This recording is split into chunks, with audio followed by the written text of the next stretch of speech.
I appreciate you talking to us after a long trip back home.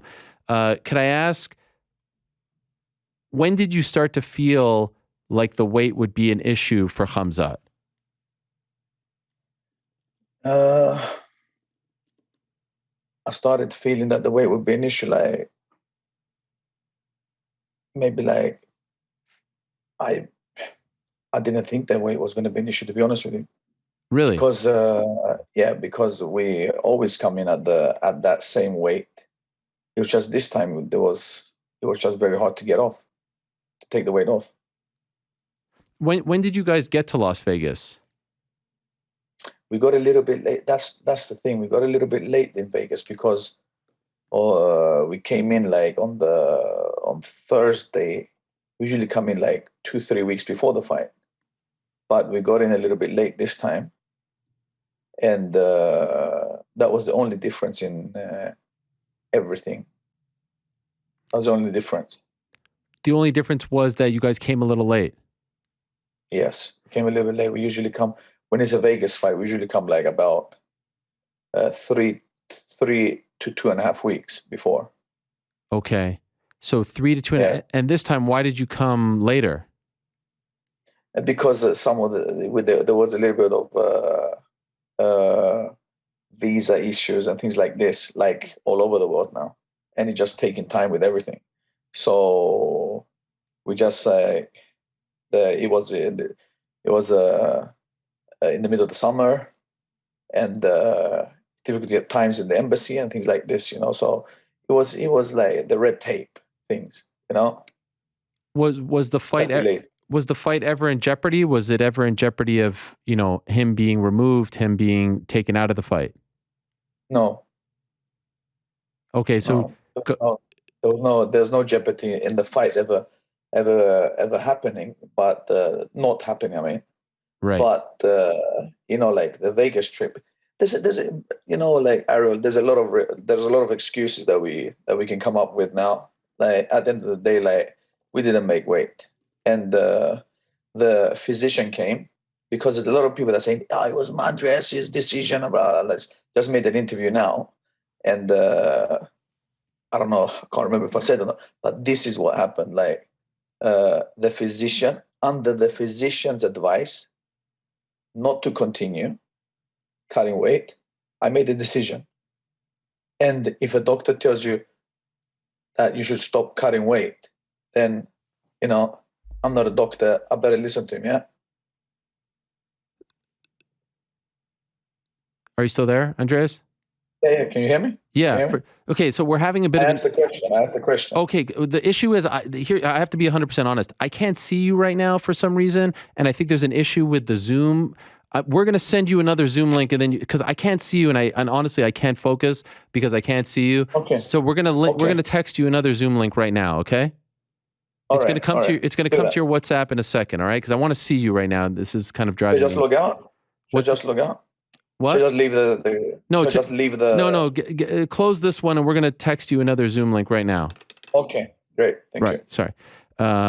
We got to be faster on that because I can't see him, and that was very distracting to me. Do you guys need me to text it to him, or do I text it to him? Joe's got it. All right. So hopefully we'll get him in a moment. I want to see Andreas here. There's a lot of details, and it's a very sensitive situation. So let's reconnect with Andreas, and we'll send them the new Zoom, and hopefully that will be able to work. And if we could tell our next guest, who I think is Paulo, that we're a little bit late, that would be great. Probably 15 minutes late there. I would appreciate that. So there's Andreas Michael. He's going to rejoin us of Allstars in Sweden. A very tricky situation with Khamzat, but I appreciate him coming on, especially after a long trip. A long trip from Vegas to, I think, New York to Sweden. There's a lot to get into there with him. And of course, a lot to get into as far as his future, right? Is he going to stay at 170? Is he going to stay at 185? He's fought at 185. He's had success at 185. He has fought at middleweight. He has beaten the likes of Gerald Meerschaert, who's a tough out at middleweight. And of course, he has had success at 170. He just beat Gilbert Burns, and now he fights at essentially a 180 catch weight against a guy who has looked very good as of late, Kevin Holland. So does he stay at 170? Does he fight a Colby Covington? Does he fight an Izzy? Does he get a title shot right away? The UFC obviously very much behind him. They want to promote him. They want to be in the Khamzat business. So it's going to be really interesting to see what he does, and never takes any damage, never absorbs any strikes. So it's a very interesting scenario and an interesting development to see how it unfolds, to see what direction they go with him, because obviously he's a huge deal. And like I said at the top of the show, a bigger deal now than I think he was last week. A bigger deal now than he was last week. Is he not joining? What's going on?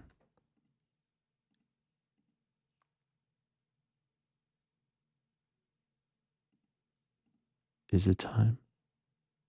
He's coming. Is he there? 1 second.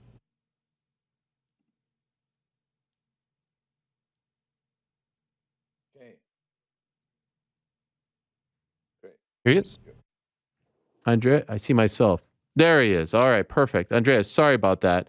You see me now? Yes. Okay, perfect. Yeah. So could you tell when did it start to become apparent that something was it Thursday night that you started to realize that it was going to be an issue? Yeah, Thursday night. Like as we're cutting weight, we cut like everything went well. Like then we went back to the room. We continued cutting. We booked the gym at the hotel, and they opened up for us. We had the sauna, we had like running machines, we had like treadmills, everything. Then we went back, and I let him go. I went back to my room. Then all of a sudden he said, because I left him under supervision of like Guram and another guy. I always do when they're cutting weight, because you never know. It's a very sensitive time that. So I'll always leave the guys with under supervision that evening. And they came up to me and they came in my room in the middle of the night, and they told me like that Hamza's like having problems, health issues. So we all got scared. We called the UFC, we called the physician, and the physician, like under close examination, said that he would not advise us that we continue cutting weight. And when the doctor tells you that, you get scared, right? Mm-hmm. There's not just somebody that, like, for me, this is like a person that we're a team, we're a family. It's my responsibility to take care of them as well. And let me clarify that, because I did an interview now, and a lot of people say, "No, but it was his decision, bro." Yeah, of course it was my decision, but I made the decision under the guidance of the physician. Like, it wasn't just my unprofessional opinion that it couldn't continue. Like, I've been doing this for like I think like 25 years now, and this is the first time that a guy misses weight. First time that a guy misses weight under my supervision. So if he's going to miss weight, then I have to be sure that he can't make weight. I have to be sure, 100% sure of that. Like, and I need to know that like it's dangerous for him not to continue cutting weight. Otherwise, he's going to fucking continue cutting that weight and making weight. I'll force him to do that. But when a doctor tells you that it's not safe, then I have to fucking listen to the doctor, because he knows a little bit more than me. Sure. About how the body works. Did they tell you what the issue was? Like what was going on with his body? He was getting like muscle spasms, shaking, vomiting. Oh. When he stood up, he was passing out. So it was actually, I was worried. I was worried about him. So was there any part of you said like, let's not fight at all? Forget 85, 80, whatever. I told him like, fuck this. I told him like, your health is number one. That's why we called the physician. Called the physician, and we were like thinking like, hey, like Forget about the fight. Is he all right? Yeah. This guy is all right, you know?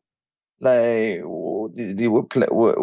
cutting weight is like it's very dangerous for the body if you push too hard.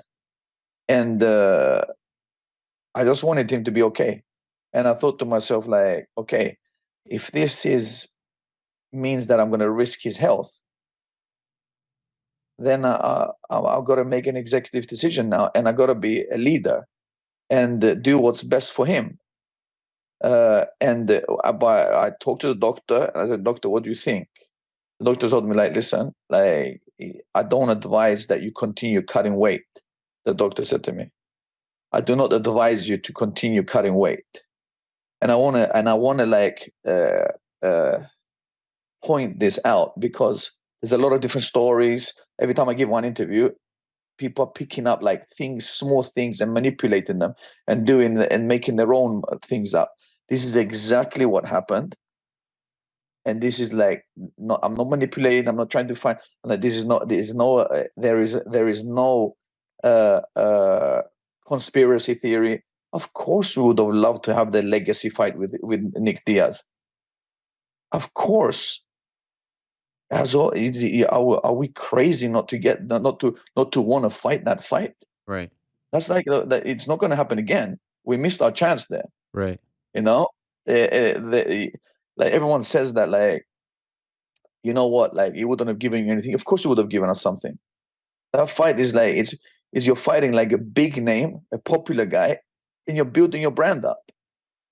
And that was the fight that we wanted. And that's what we trained for and suffered and went through hell for that fight. And people are saying, like, oh, we tried to get out of it. Are you kidding me? Like, Kevin Holland is a much harder fight than Nick Diaz. And all respect Nate Diaz. Diaz. Nate Diaz. Excuse me, Nate Diaz. All respect to Nate. He's like, he comes to fight, he's a warrior. He's a fucking warrior. Like, I'm a fan, and I think that he's got a heart of a lion. You know, he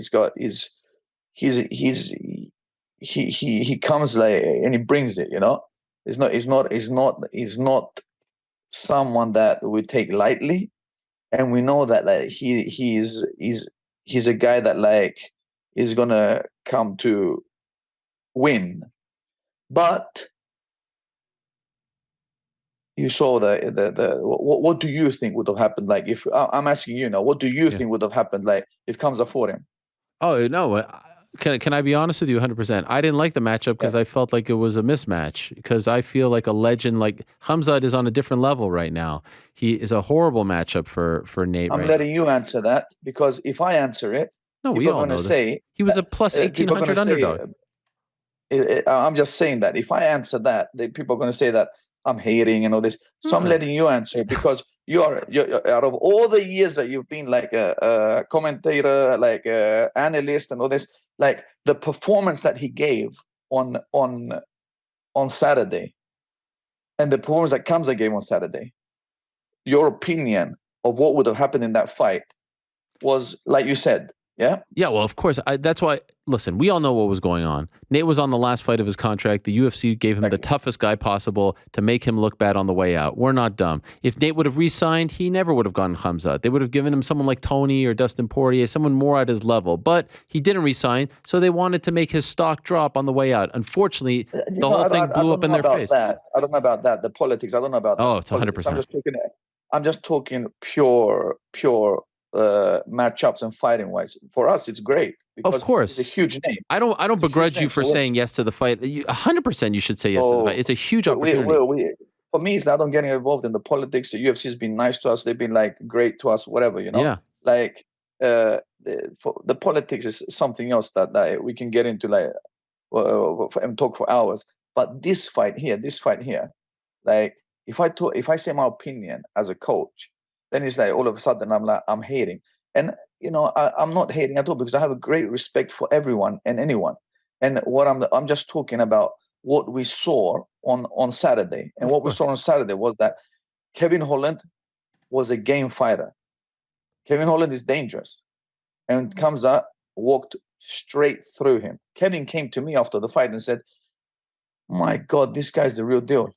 He said to me, he was in the cage. He goes to me, he ain't a joke. This is the real deal. He's good, man. Mm-hmm. He's good. And he's like, I've been telling everyone, I said to him, but you're a warrior, I said to him. You're a fucking warrior, Kevin. You had the choice not to take the fight. And you took the hardest guy that you could find for you. Hat off to you, because you got balls, man, I said to him. So can I ask you, on Friday, how did we get to Kevin? Like, what was going on? Because Khamzat showed up, and you can understand why the fans are a little bit mad. Like, he was smiling, he did the finger and everything, and he's playing it up. But this is good. This is good. I think his stock is up. I think people now, either they want to root for him or see him get beat up. But let me ask you, on Friday, how did that 6-hour period was crazy. How did we end up with Kevin from your perspective? How crazy? Because you know this, if they don't like him, if he's not as big of a star as he is, they're not rearranging the whole card for him. They would have told him to take a hike. So they rearranged the whole thing just for him. Well, the thing was, thank you, UFC, for doing that. We appreciate everything. But the thing was like this.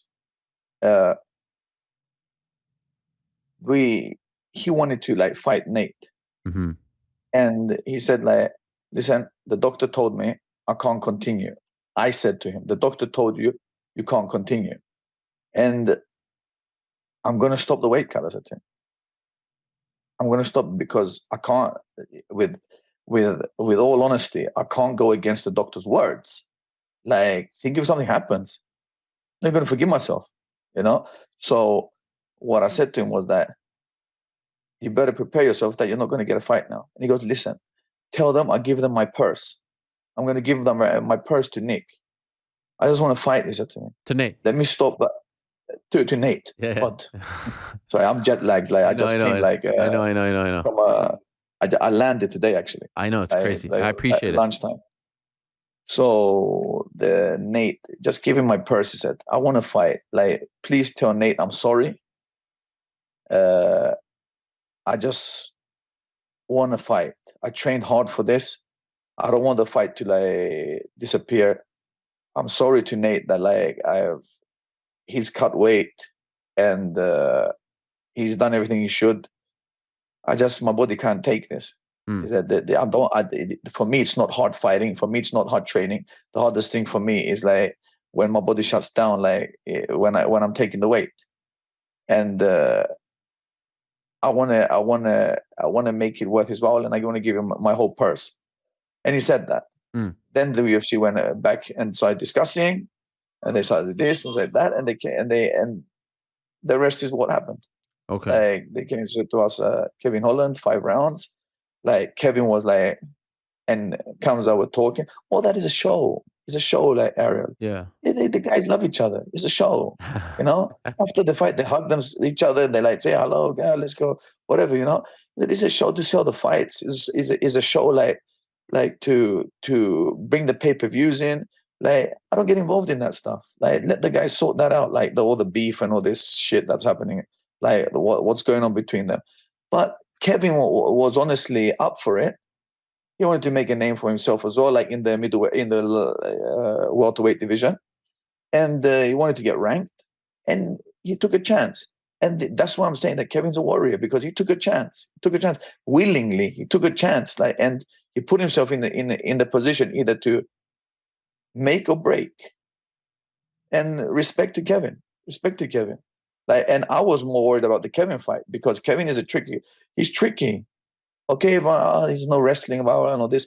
But Kevin is tricky. The way that he knocked out Jacare from his back, the way that he was Kevin is a slippery customer, So I was more worried that we didn't prepare for that fight in that way. So I told Khamzat, listen, if you let Kevin grow in the fight, he's going to grow, and it's going to become difficult. So directly, when you get out off the tracks on him, directly on him, just get him directly. And that's what he did. He got him, and Kevin was scrambling the hell out of himself, turning, twisting, and trying. But once he gets you, once the wolf's teeth sink into you, there's only one way from there.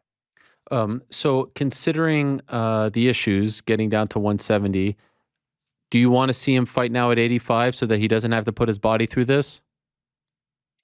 I'm thinking like this, like, if it's a title fight, he's done. His whole career has been fighting at welterweight. So he's missed weight this time. Right. But it's not as if he's been missing weight all the time. Of course, he's been having a little bit of a hard time, like making weights sometimes, but he's always made weight, you know. But the point of the thing is that, like, of course, we're going to fight like make it a little bit easier and fight at welterweight some of the fights. But we're game for at middleweight for some of the fight. But we're game for welterweight as well. We're not going to lose our rankings there, hopefully. Right. You know, because we're so close to a title fight there. Once we take the belt there, we're going to like pursue the middleweight division with all our hearts.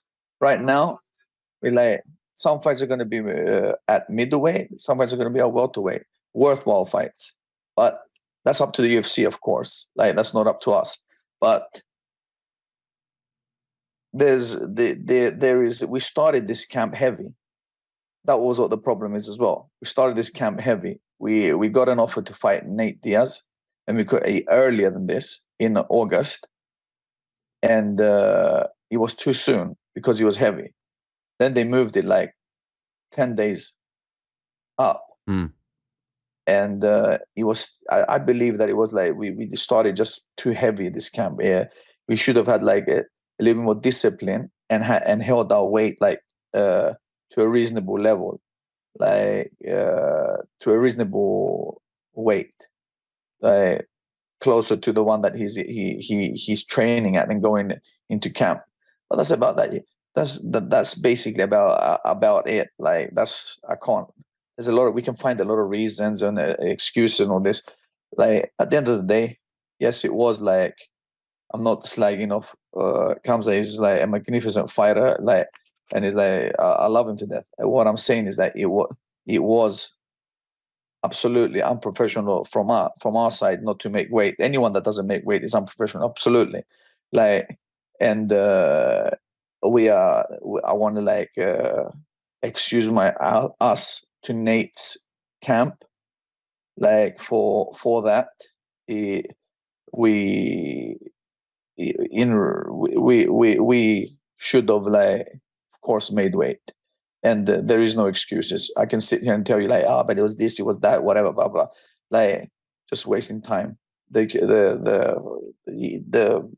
truth of the matter is that you sign the contract, you make weight. And that's what I've been doing for like 23 years, 24 years, whatever. Like, but at the same time, like, I'm not going to jeopardize anyone's health when the doctor's telling me like that to stop cutting weight. You know, I listen to the doctor, and I'm not taking that on me. I'm not letting that guy risk anything. I refuse. So at this point, okay, so you don't think it'll be an issue. Can I ask you, there was the thing with Paulo Costa earlier in the week, the press conference. Any part of you ever say to him, like, hey, like, let's not get into a fight before the fight. We need to get paid here. Like, do you sit and talk to him, or is... I always say that. I always say that. But these guys, they have they're aggressive bulls. A lot of testosterone, Right. And Paulo said something before. Paulo, you know what? Like, I don't even blame Paulo. Paulo's just trying to get a payday. Right.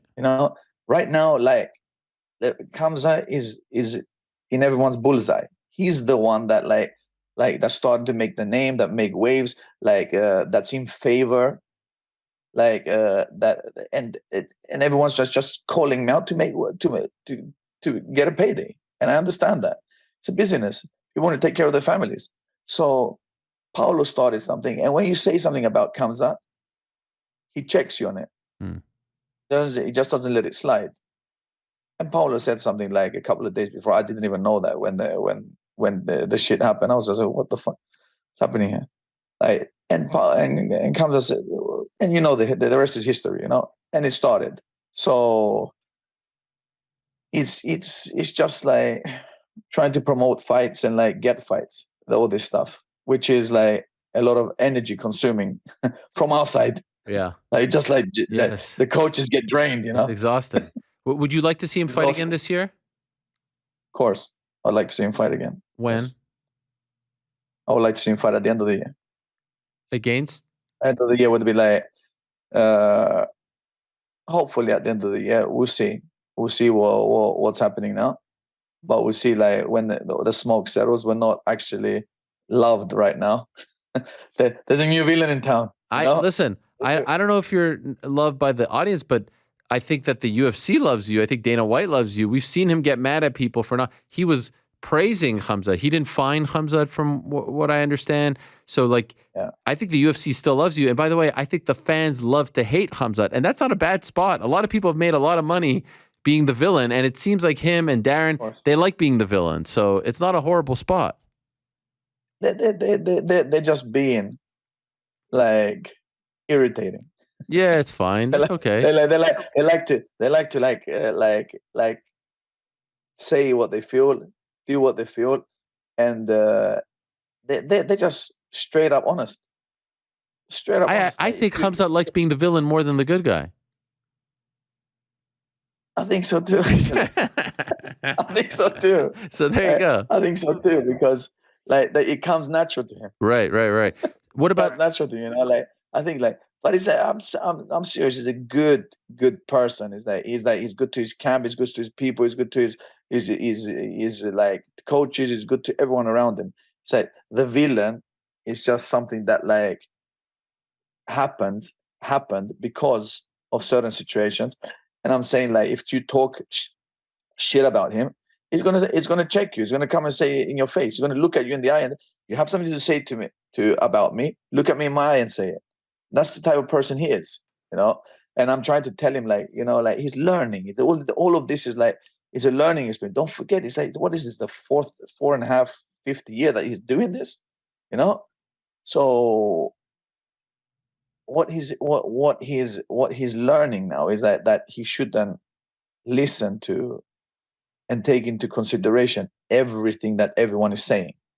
There'll be a lot of people that don't like you. There's going to be a lot of people that like you. There's going to be a lot of people that are jealous. There's going to be a lot of people that are genuine. There's going to be a lot of people that are fake.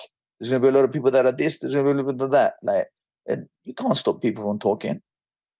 Fighters, fans, like, love, hate, whatever. Like, you just have to, like, accept how it is and not care. Like, because the silence, like, makes these things disappear. Is when you're vocal that they keep hanging and around. So if you just ignore it, it will go away. But that's the thing. Like, all of this is like just like a show that I don't think is a show for the guys. They're genuinely angry, of course. But it's entertainment, isn't it? Yeah. For the fans. No, it's of entertainment. Course. There's good guys, there's bad guys. What about him versus Colby? Do you like this idea? I like that one. Yeah. I feel like that fight. I feel like there's only one fight left for him at 70. Title shot, probably Usman Edwards. He needs to do something. I feel like the only guy is Colby, right? I think that what I heard was that, like, that Leon said, like, and all respect to Leon now, like, Leon is like a good guy. Yeah. I don't understand why, if Nate would win, he would give him a shot. But if Khamzat won, he wouldn't give him a shot. Because he quoted, like, well, if Nate wins, like, I'm up for that. Sure. So what's the difference? Well, like, there's a big difference. Different fighters. You know what the difference is. I'm just trying to fish that out of you now. I know. I know you're, like, playing on both sides. Listen, I gotta play. That's what we do. That's a proper journalist, right? I'm in the middle. I'm in the middle. But I do think him versus Colby would be an important fight, and winner gets title shot. I mean, there's no one else, unless you say 85. Which, by the way, him versus most of the time you're in the middle. Why? You don't think? Come on. Most of the time. You've known me a long time. There was a period you didn't think I was. Come on. Most of the time you're in the middle. I heard your interviews with Leon and Diaz. Hey, Leon's the man. Listen, can I ask you, what about 85 Izzy? Of course. It's a title fight. Of course. Yeah. What do you like better? Him at 85 fighting for the belt? Or if you had a title fight 85, title fight at 70, where do you feel more comfortable with him? No, which weight are you most comfortable? No, but you got to pick one first. I'll pick the if I pick the first one, then I'll pick like 170. Really? But he doesn't have to cut weight. I'm going to tell you why. Out of respect for the people, the work that we've done. Yeah. We've worked our way up there. You know, so out of respect for the work that we've done, like we've ranked ourselves there.